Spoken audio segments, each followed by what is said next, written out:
I want you to close your eyes for a second. Seriously, just for a moment. Block out the world around you. Okay. I want you to transport yourself back to, say, the mid-17th century in India. You're standing at the Diwani, the hall of public audience, of a Mughal emperor. It is, and this is no exaggeration, one of the wealthiest places on the face of the earth. It creates a psychological image, doesn't it? An image of a superpower that just, cannot be challenged. It really does. You look around and you see walls inlaid with semi-precious stones. You see silk, you see jade, gold, just everywhere. Hermes that number in the hundreds of thousands. Exactly. Cavalry, elephants, artillery, the architecture. I mean, the Taj Mahal is rising. The Red Fort is dominating the skyline. It screams permanence. It feels invincible. Invincible, like it's the center of the world's gravity. And in many ways, it was. The Mughal Empire at that moment controlled almost a quarter of the entire world's GDP. Think about that. Right. Now, hold that image, and let's cut to a totally different scene. Leave the marble palaces. Imagine a humid, mosquito-ridden coastline somewhere in the south. A few ragged wooden ships drop anchor. Men stumble off, smelling of salt and scurvy, and honestly, just months of desperation. And they are literally begging the local governors for a tiny plot of land.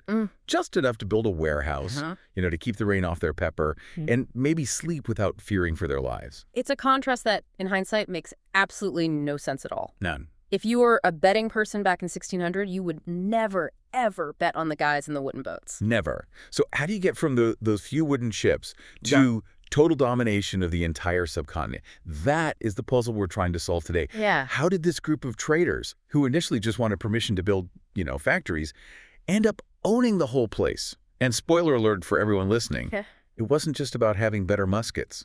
No, not at all. It was far more complex. It was diplomacy, it was treachery, and it was some absolute ruthless economic strategy. Right. It's the story of how trade metastasizes, really, into territory. And for everyone joining us, welcome to a very special edition of The Deep Dive. This isn't just a history lesson. No. This is a special deep dive focusing on the simplified UPSC by PPP approach.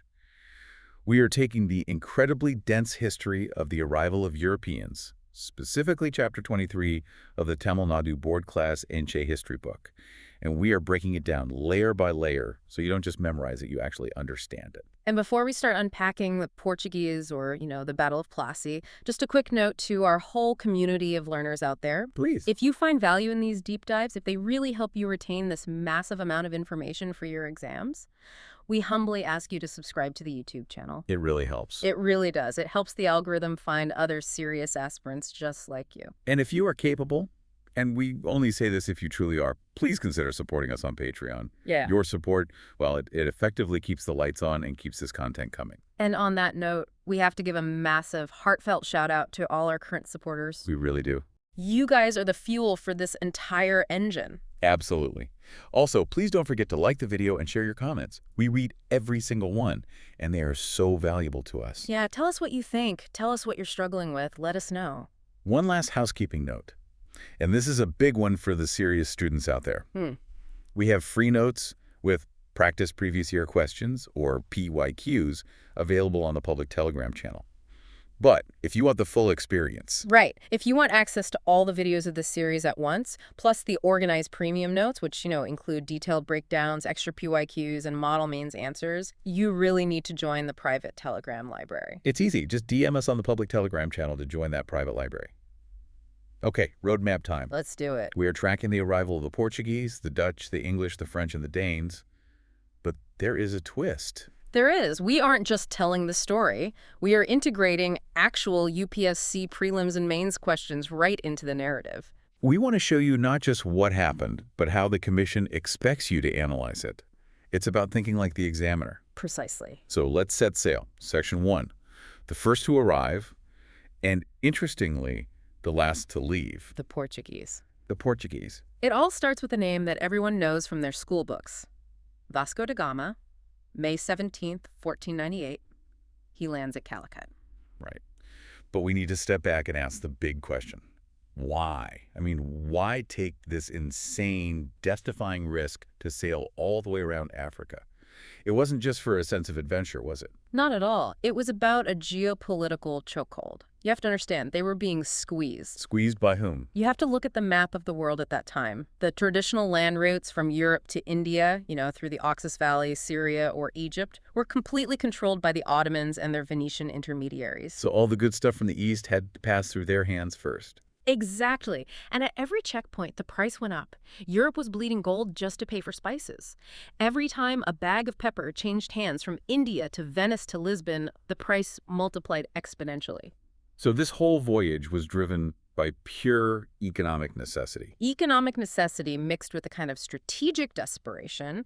They absolutely needed a sea route, a direct one via the Cape of Good Hope, to bypass the Ottoman monopoly entirely. Cut out the middleman. Cut out all the middlemen. The logic was simple. If you control the sea, you control the price of pepper. And pepper, back then, was worth its weight in gold. It was a preservative, it was a status symbol, it was a necessity. So Da Gama lands. He's received by the Zamarin of Calicut, the local ruler. I seem to recall it wasn't exactly a warm welcome, was it? No, it was pretty awkward. The story goes that Da Gama's gifts to the Zamarin were considered cheap and, frankly, insulting. What did he bring? Things like wash basins and hats. The Zamarin expected gold, jewels, fine cloth. It just showed how disconnected Europe was from the sheer wealth of India at that time. A total miscalculation. A huge one. But despite that awkward start, they managed to establish a foothold.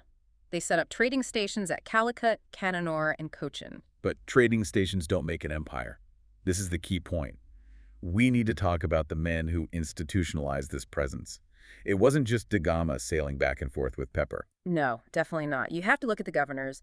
The first one of real consequence was Francisco de Almeida. Almeida. He's the guy associated with the Blue Water policy. Mm. I see this term thrown around a lot in exam prep. It sounds cool, but what does it actually mean in practice? It's a crucial concept, especially for the prelims. Almeida's philosophy was actually quite simple. The Portuguese should be the undisputed masters of the sea, not the land. Okay, so stay on the boats? Pretty much. He believed that if they tried to expand territorially on the Indian subcontinent, they would stretch their resources way too thin. Portugal had a tiny population. They couldn't possibly fight the massive armies of the Deccan Sultanates, or later, the Mughals on land. So keep your feet wet. Exactly. If they controlled the Indian Ocean, they could control and tax every single ship that sailed on it. And they did. They introduced the Cartaz system. The Cartaz system. It was essentially a pass, a license. If you were an Indian or Arab merchant and you wanted to sail in the Indian Ocean, you had to buy a pass from the Portuguese. If you didn't have a Cartaz, they sank you. They sank you. That is the Blue Water policy in a nutshell. Naval supremacy over territorial conquest. But then comes the next guy, who seems to completely flip the script. Alfonso de Albuquerque. The text calls him the real founder of Portuguese power in India. Albuquerque was a different beast entirely. He was a visionary in a very brutal way. He looked at the Blue Water policy and saw a fundamental flaw. Which was? You cannot maintain a powerful navy without a secure base. You need a dockyard to repair ships. You need a hospital for sick sailors. You need a place for your men to rest. You need a capital. You can't just live on boats forever. So he decides he needs to take some land. He does what, at the time, must have seemed unthinkable. In 1510, he attacks and captures the city of Goa from the Sultan of Bijapur. 1510. I want to just flag that date for everyone listening. That is incredibly early. It is. To put it in perspective, the Mughals hadn't even established their empire in Delhi yet. Babur doesn't win the first battle of Panipat until 1526. That's a fantastic point. The Portuguese are digging in and building their capital before the whole Mughal drama even begins. Albuquerque makes Goa the capital, but he doesn't stop there. He's relentless. He captures Malacca in Southeast Asia. He captures Ceylon. He builds a fort at Calicut. He is creating a string of pearls, as it were, to strangle the existing trade routes. But he also had a social strategy, which was really unique among the Europeans. We don't see the British doing this later on. Not really. No, not at all. The British were always very, very insular. Albuquerque actively encouraged Portuguese men to marry Indian women. That seems almost forward-thinking, or was it just purely practical? Oh, it was strategic demographics. Pure strategy. Portugal is a tiny country. They simply didn't have enough men to garrison a global empire. So he needed to create a local population that was loyal to him. Exactly. He wanted to create a population, the Luso-Indians, that was loyal to Portugal by blood and by religion, but was rooted in the Indian soil. He wanted a local workforce, a local militia that he could actually trust. By 1515, when he died, the Portuguese were the undisputed masters of the Asian seas. Okay, let's pause right there and bring in the simplified UPSC angle. This is great history, but how does it get tested? We're looking for those high-yield facts here that a listener might miss if they're just skimming the book. Well, let's look at the 2021 Civil Services prelims, question 39. It asked about St. Francis Xavier. Ah, the Jesuit missionary. Right. The question probed his connection to the Jesuit order and, crucially, the location of his death and burial. St. Francis Xavier was a founding member of the Jesuits, one of the originals. He arrived in Goa in the 1540s. Now, here's the trick in the question. He actually died near China, on Shangtuan Island, but his body was brought back and is enshrined in the Basilica of Bom Jesus in Goa. And the Feast of St. Francis Xavier is still a huge celebration there every single year. Exactly. So you see, the exam isn't just asking when did they take Goa, it's asking about the deep cultural legacy that persists to this day. It's about that religious impact alongside the political one. And speaking of impact, this is one of my favorites. Look at the 2025 prelims, question 75. It's about crops. I love this because it genuinely changes how you look at your own dinner plate. This is a classic UPSC question type. It asked about crops introduced by the Portuguese to India in the 16th and 17th centuries. Okay, what's on the list? The correct answer includes papaya, pineapple, and guava or amrud, also cashew, tobacco, and the big one, chilies. Wait, hold on. Chilies. Are you serious? I feel like Indian cuisine is defined by chilies. You're telling me that before the 1500s, Indian food wasn't spicy in that way? It was spicy, absolutely, but they used black pepper for heat. The chili pepper is a New World crop. It comes from the Americas. The Portuguese brought it from Brazil to India. Wow. That is a classic UPSC trap, assuming something that feels ancient and traditional has always been there. That is a fantastic insight. Imagine a vindaloo without chilies. History really does change everything. So we have the blue water policy, we have Goa, we have pineapples and chilies. But the Portuguese didn't hold on to this incredible dominance. By the end of the 16th century, they're already fading. Why? What happened? They just lost steam. There are several reasons. Their administration became notoriously corrupt. Their religious intolerance forcing conversions, destroying temples, alienated the local population in a way that had long-term consequences. Unlike the British, who at least initially tried to keep religion separate from business. That's right. The Portuguese mixed them from the very beginning. And most importantly, they faced rising competition. The big sharks were starting to circle. The Dutch and the English. Exactly. They lost most of their territories to them, but, and this is crucial, they kept the core. They held on to Goa, Diu, and Daman. And they held them for a very long time. A very long time. Until 1961. Operation VJ. The textbook says into the next century, but in reality, they were the very first to arrive and the absolute last to leave. Okay, let's move on to that next wave. The commercial rivals, the Dutch and the Danes. Let's start with the Dutch. The Dutch East India Company, or the VOC, established in 1602. Now, their motivation was slightly different from the Portuguese. They were utterly obsessed with the Spice Islands, what is now Indonesia. So why come to India at all if Indonesia was the prize? That seems like a detour. It was all part of a triangular trade. The people in the Spice Islands, they didn't want European wool. Imagine trying to sell wool blankets in the tropics. A tough sell. It's too hot, and they had no use for it. But what they really wanted was Indian cotton, the fine textiles from the Coromandel coast. Ah, so India was the supermarket for the Dutch. They'd come to India to buy the currency, the textiles that they needed to then go and buy spices. Precisely. They came to India to buy textiles, which they then traded in Indonesia for pepper, cloves, nutmeg, and so on. That's why their settlements were located where they were. And where were those settlements? Mostly on the Coromandel coast, which was world famous for its textiles. Masulipatinam was an early one. Pulicat was their main center initially, their headquarters. Okay. Later, Nagapattinam replaced Pulicat as their headquarters. They also had important posts in Surat and in Bengal, places like Chinsura and Kasimbazar. And they seem to have had a pretty intense rivalry with the Portuguese. Oh, they were bitter rivals. They effectively ousted the Portuguese from the spice trade. The Dutch were ruthless businessmen and, frankly, had better and more modern ships. But they eventually ran into the English. They did. After about 7 decades of fierce Anglo-Dutch rivalry, they came to a sort of a gentleman's agreement, if you can call it that. What was the deal? The Dutch essentially said, fine, you can have India, we'll take Indonesia. They conceded India to the English to focus entirely on the Spice Islands, which were incredibly profitable for them for centuries. A fair trade, I guess, in the long run. Now, what about the Danes from Denmark? You don't usually think of Denmark as a major colonial power in India. They were definitely minor players, but they do appear in the exams precisely because they're a distinct case. They established their first trade settlements in 1620.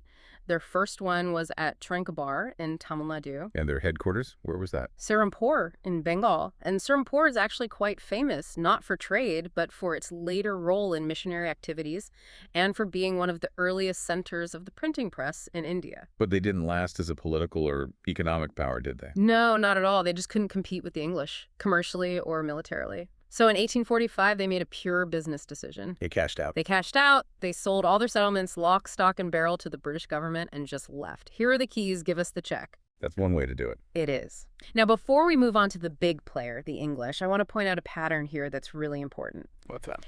Notice how all these European powers started out. They didn't arrive and immediately build massive castles. They built factories. And we should clarify for anyone not familiar with the term, a factory back then wasn't a place with smokestacks manufacturing things. It wasn't an industrial site. Right. A factory was essentially a fortified warehouse, a depot. It was a place where factors, who were the commercial agents of the company, lived and stored their goods. It was an office, a dormitory, and a storage unit all in one, usually with a wall around it. Fortification came later. Fortification came later, and that transition from a simple warehouse to a proper fort with cannons, that is the signal. That's the moment they're shifting from trade to empire. That is a great mental marker for our listeners. When the walls go up and the cannons come out, the entire intent of the enterprise has changed. Okay, let's talk about the ones who made that shift most successfully. The English East India Company. This is the main event. It starts with a royal charter issued by Queen Elizabeth in 1600. It gave them a complete monopoly on trade in the East. But they didn't just walk in and take over. It was a real struggle. Their early attempts were kind of embarrassing, weren't they? A real struggle is putting it mildly. In 1609, Captain William Hawkins arrives at the court of the Mughal Emperor Jahangir. He speaks Turkish. He tries to charm the emperor. He wants permission to build a factory at Surat. And Jahangir says no. He initially refuses. And the key question is why? The answer is Portuguese pressure. It shows that even in the early 1600s, the Portuguese still had the ear of the Mughal emperor. They were the dominant European voice at court, and they were whispering in Jahangir's ear, "Don't trust these English newcomers." So how did the English finally break through that wall? Persistence, and a much better diplomat. In 1615, Sir Thomas Roe arrives. He isn't just a ship's captain. He's the official ambassador of King James I of England. So he had more prestige. Way more prestige. And he's smooth, he's patient, he stays at the Mughal court for years, he plays the political game, he brings much better gifts, and eventually he gets permission from Jahangir to establish factories across the entire Mughal empire. And this permission leads to the foundation of the three big cities, the three presidencies that become the pillars of British India. Yes, the urban foundation of the Raj. Let's look at them one by one. First, Madras. Okay. In 1639, a man named Francis Day leases a strip of land from the local Raja of Chandragiri and builds Fort St. George. Fort St. George, that's the first major fortified settlement. Then comes Bombay. Bombay is a very weird story. The company didn't conquer it. They didn't even buy it initially. It was a wedding gift, right? It was a wedding gift. King Charles II of England got the island of Bombay as part of the dowry when he married the Portuguese princess, Catherine of Braganza. I mean, imagine getting an entire city as a wedding present. And the funny thing is, the king didn't even want the hassle of managing it. It was just a group of swampy malarial islands back then. So he leased it to the East India Company for a nominal fee of 10 pounds of gold a year. That has to be the greatest real estate deal in history. It's up there. And finally, Calcutta. Calcutta. Calcutta starts much later, in 1690. An agent named Job Charnock establishes a factory at a village called Sutanudi. This eventually merges with two other villages, Gobindapur and Calicut, to become the city of Calcutta, where they build the massive Fort William. So we have Fort St. George in Madras, Fort William in Calcutta, and the island of Bombay. These are the anchors. Now, I want to unpack some terminology here. You mentioned earlier that we're using the simplified UPSC approach, and I recall seeing some very specific terms in the 2018 and 2020 prelims that relate to this exact period. Yes, terminologies are a favorite of the UPSC. You can lose easy marks if you don't know the specific lingo. Let's break down three key terms that have appeared in previous years: Banyan, Aurang, and Mirasidar. Okay, let's start with Banyan. This sounds like the tree, but I'm assuming it's not. No, not the tree. A Banyan was an Indian agent of the East India Company. You should think of them as the crucial intermediaries, the local managers who handled the day-to-day business, translated and negotiated for the British officers. So there was a bridge. They were the essential bridge. The British didn't know the local market, the customs, or the language initially. The Banyan made it all possible. Got it. Next up, Aurang. An Aurang is a warehouse, or you could think of it as a treasury/depot. It was a place where goods were collected and stored before being shipped out. If you controlled the Aurangs, you controlled the entire supply chain. The word comes from Persian and relates to a place where goods are manufactured or stored. Makes sense. And finally, Mirasidar. A Mirasidar refers to a designated revenue payer to the state. The term implies certain hereditary rights to land or to the role of revenue payment. It's a term rooted in the revenue administration systems of South India in particular. If you are a Mirasidar, you are a key stakeholder in the land. Okay, so just to recap for everyone, Banyan is the agent, Aurang is the warehouse, and Mirasidar is the land revenue holder. Listeners, definitely write those down. Now, moving from terms to goods, what were they actually shipping out of these Aurangs? This was addressed very directly in the 2018 prelims, question 68. The question asks specifically about the main exports from Bengal in the mid-18th century. I'm going to guess textiles were number one. Cotton and silk, absolutely. Bengal was famous for its fine muslin, which was in huge demand in Europe, but also saltpetre. Saltpetre. That's for gunpowder, right? Yes. Potassium nitrate. It was a vital strategic material for the constant wars in Europe. You couldn't fire cannons without it, and India was a major source. And the fourth one was opium. Which, of course, would become incredibly important for the British trade with China later on. That's right. The option in the exam that was incorrect included things like oil seeds and sugar as major exports at that specific peak. The core four were cotton, silk, saltpetre, and opium. Okay, so the English are established. They have their forts, their exports, their agents, but they aren't the only big power left on the board. We have to talk about the French, the latecomers. The French were definitely late to the party. The French East India Company wasn't formed until 1664, and it was formed by Jean-Baptiste Colbert, the famous finance minister to King Louis XIV. And this is an important distinction, isn't it? The English company was a private group of merchants. It was a joint stock company with shareholders. The French company was different. It was essentially a government department. It was created by the state, it was funded by the state, and it was controlled by the state. Now, that sounds strong. You know, you have the backing of the king, but in reality, it turned out to be a major weakness. Why was that a weakness? Because it meant they lacked the speed and agility of the private English company. Big decisions had to go all the way to Paris and back. They were bogged down in bureaucracy, and if the king lost interest or the government ran out of money, the company had no funds. Whereas the English company was driven purely by profit and its shareholders. They were hungrier. Much hungrier and much more autonomous. The French set up their first factory at Surat, just like the others. But their nerve center, their real home in India, became Pondicherry. Yes, founded by François Martin in 1673, Pondicherry became for the French what Goa was for the Portuguese. It was their cultural and political capital, a kind of little Paris in India. They also had other important settlements like Chandranagore in Bengal and Mahé and Karakal on the coast. So let's set the stage. By the mid-18th century, you have the English and the French. Both are armed, both are ambitious, and they're both sitting in a country that is starting to fall apart at the seams. This brings us right to the context of the main conflict, the Anglo-French rivalry. And to understand this rivalry, you have to understand the political state of India itself. You cannot understand the European success without first understanding the Indian failure at the center. There was a mains question in 2017 about this exact point, wasn't there? Yes. Question 2 asked candidates to clarify how mid-18th century India was beset with the specter of a fragmented polity. Specter of a fragmented polity. That's a very heavy phrase. What does it mean in plain English? It means the center had completely collapsed. The Mughal Empire was declining rapidly after the death of Aurangzeb. There was no strong central authority left in Delhi. Power was fracturing and splintering into a mosaic of regional states. So who are the main players in this breakdown? Well, in the Deccan, you had the Nizam of Hyderabad, a man named Nizam-ul-Mulk, who became practically independent. You had the Nawab of the Carnatic region, who was theoretically under the Nizam, but was also acting like his own king. And then you had the Marathas, who were raiding across all this chaos. So it was a complete free-for-all. a power vacuum. Exactly, a vacuum. And the Europeans looked at this chaos and didn't see danger. They saw a ladder. They realized they could fight their own proxy wars by backing different local contenders. If you back the winning prince in a succession dispute, you get land, you get tax breaks, you get incredible privileges. Which leads us directly to the Carnatic Wars.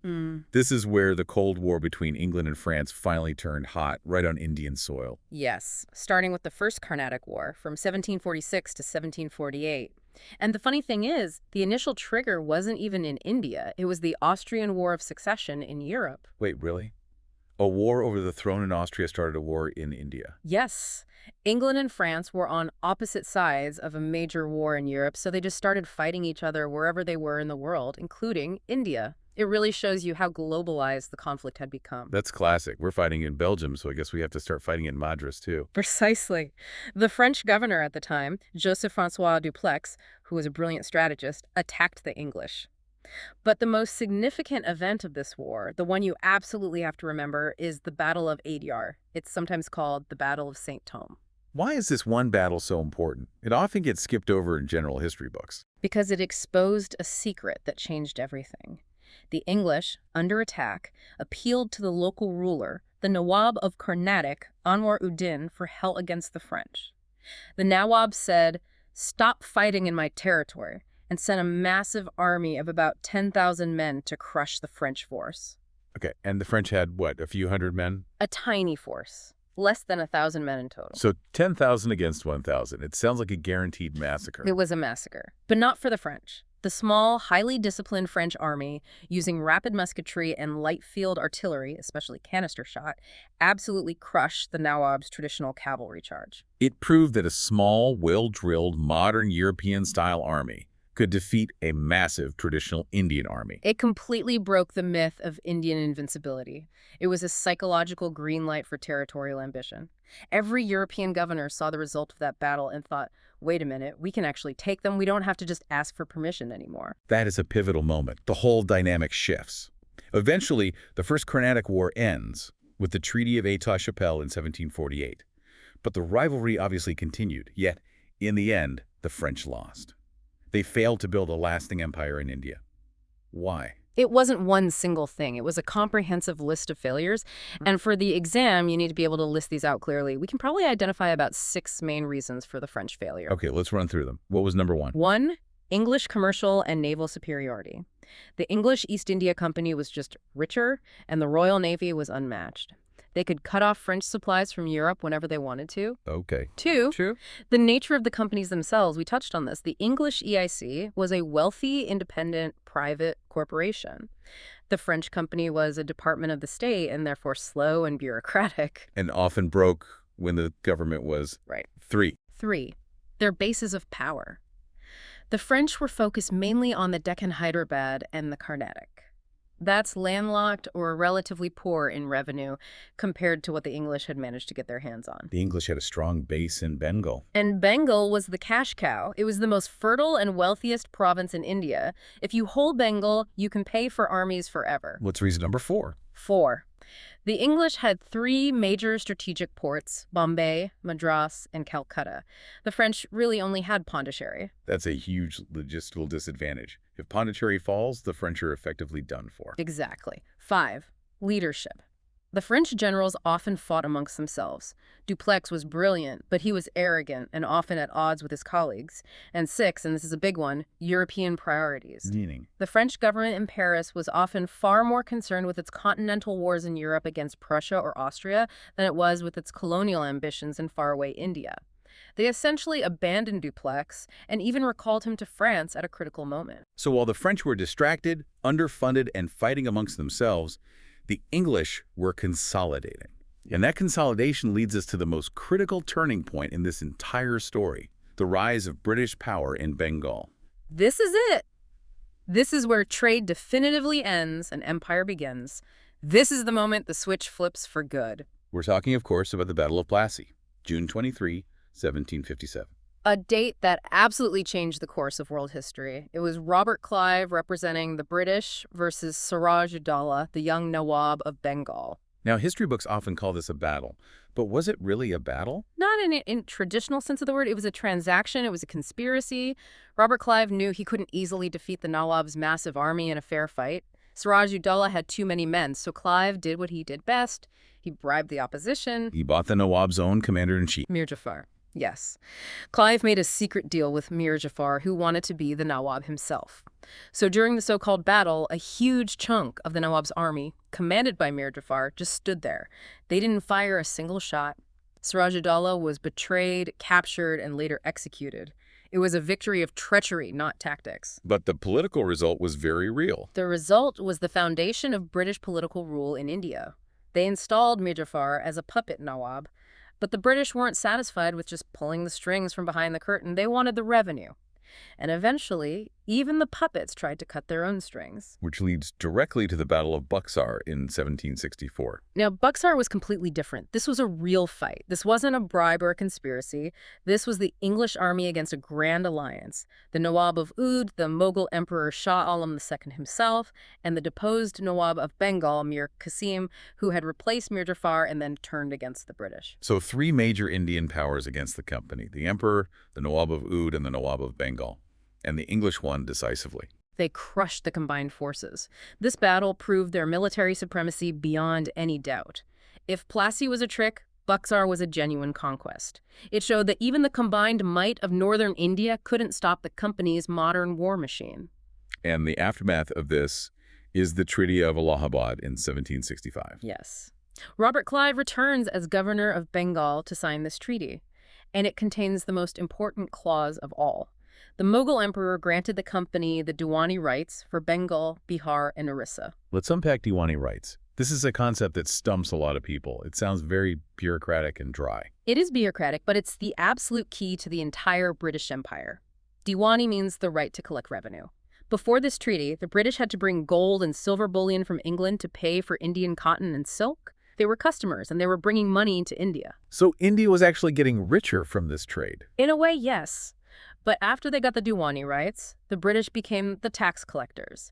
They could tax the Indian peasants in Bengal, take that money, and then use that same money to buy Indian goods for export. They were buying India with India's own money. Precisely.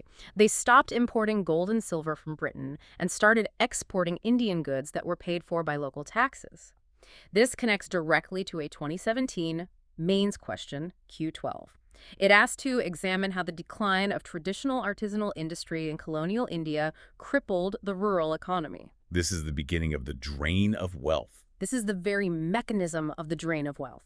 The shift to Diwani rights stopped the inflow of bullion. It sucked capital out of Bengal. It led to the deindustrialization of the region because the artisans were squeezed, their profits were taken, and the surplus was shipped to London. It crippled the rural economy. It fundamentally transformed the relationship from one of trade to one of pure exploitation. It's a sobering realization, isn't it? We started this conversation with a few ragged ships begging for permission to trade, and we've ended with a private corporation collecting taxes and systematically dismantling the economy of the richest province in India. That is the entire arc of the coming of Europeans. It wasn't an accident. It was a deliberate process of probing for weakness, establishing commercial footholds, and then ruthlessly exploiting the political fractures they found. So we've traced the whole journey from Vasco da Gama's landing right up to the Treaty of Allahabad. We've seen how trade slowly, then very quickly, turned into territory. And we've seen how the rivalries between the Portuguese, Dutch, French, and English played out not in Europe, but on Indian soil, using Indian resources. Yeah, before we wrap up, I want to leave our listeners with one final provocative thought. The source text we're using mentions something really interesting. It says that in earlier centuries, Indian adventurers had established kingdoms in Southeast Asia, places like Bali, Cambodia, Java. Yes, the concept of Greater India, the spread of Hindu and Buddhist culture across the sea. But the text specifically notes that this happened without colonialism or imperialism in the modern European sense. They spread culture, religion, and art, but they didn't drain the wealth or impose direct political domination from a mother country. It's a really striking contrast. So the question is, why did the European model of interaction turn so quickly to domination and extraction compared to that earlier Indian model of cultural spread? Was it the nature of the economic systems at play? Mercantilism versus traditional trade? Was it the military technology? Or was it just the fundamental intent behind the voyages. Something for you to mull over. It really makes you question the inevitability of history. Was it always bound to happen this way? Indeed. Keep questioning the narrative. History is rarely, if ever, a straight line. And before you go, if this deep dive helped you clarify the chaos of the 18th century and the European arrival, Please make sure you are subscribed to the YouTube channel. That is the single best way to support the Simplified UPSC by PPP mission. We really do need your help to grow. and to our patrons, a massive, massive thank you. You are the ones who keep this super useful content alive. If you are capable of joining them, please do check out our Patreon. Every little bit helps. And don't forget to like the video and leave a comment. What stood out to you? Was it the blue water policy? The treachery of Mir Jafar? The story about the chilies? Let us know. For all the notes, the free ones with the practice PYQs, just head to the public Telegram channel. The link is in the description. And for the serious aspirants who want the premium organized notes, the detailed model answers, and the full video library all in one place, just DM us on that public channel to join the private library. Until next time, keep learning. And keep questioning.